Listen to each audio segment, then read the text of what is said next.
Hai,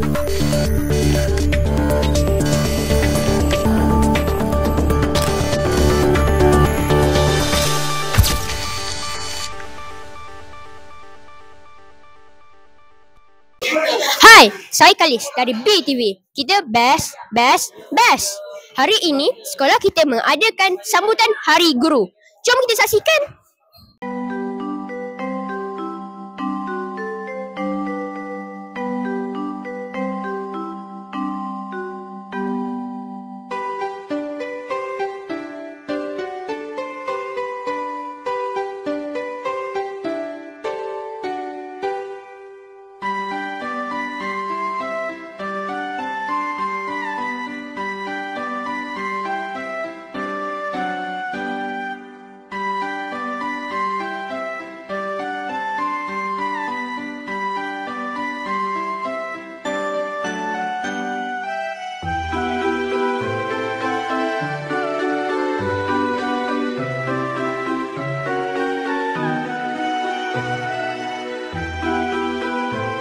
Guru-guru negara Malaysia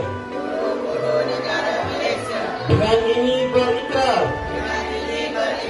mendukung terus cita-cita kami terhadap tugas kami dan menyatakan keyakinan kami pada cita-cita murni pekerjaan kami dan membimbing dengan hati yang ikhlas. Tanggal 16 Mei, Sabang tahun menjadi negeri istimewa. Kesan yang besar dalam berbagai bidang kehidupan, termasuk pendidikan. Atas keinsafan dan cabaran baharu yang ada, ini saya selaku guru besar ingin mengucapkan selamat Hari Guru kepada semua rakan-rakan guru, rakan-rakan pentadbir. Terima kasih di atas segala kerja keras cikgu.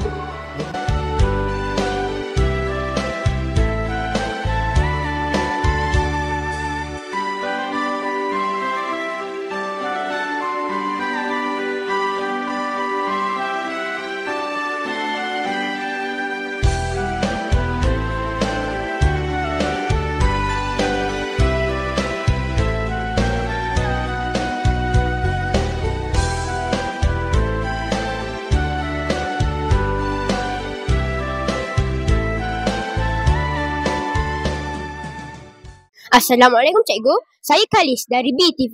Waalaikumsalam Kalish. Saya ingin bertanya soalan. Apakah pandangan cikgu pada perjalanan program pada hari ini? Okey, pada hari ini adalah sambutan Hari Guru peringkat SK Bandar Hashtag. Alhamdulillah program berjalan dengan lancar seawal 7.45 pagi tadi. Okey, pada permulaannya agak perlahan juga, tapi alhamdulillah semua cikgu memberikan kerjasama. Murid-murid pun dalam keadaan yang terkawal. So majlis berjalan mengikut seperti yang dirancangkan. Selepas majlis di Dewan, kami ada majlis penyampaian hadiah dan juga sukaneka bersama guru-guru.